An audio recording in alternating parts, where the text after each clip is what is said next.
ఈ కేసులో ఒక సెన్సిటివ్ పాయింట్ ఉంది. నంది కిషోర్ గారిని కాపాడటం. 200 మంది అమ్మాయిలకి నువ్వు డిస్కౌంట్ ఇచ్చి అమ్మేశావు.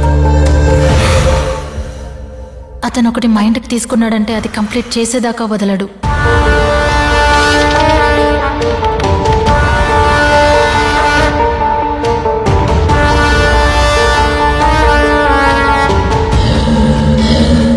ఒక్క మర్డర్లు చేశాడు.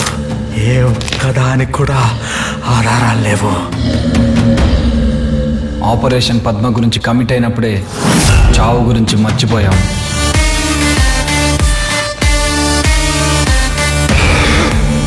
నేను ఓడిపోవడం ఏంటి?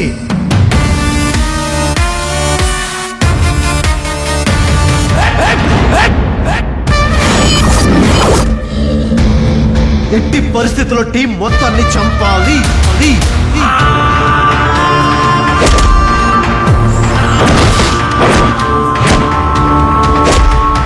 ఇక్కడి నుంచి ఎవ్రీ స్టెప్ డేంజరస్ గా ఉంటుంది.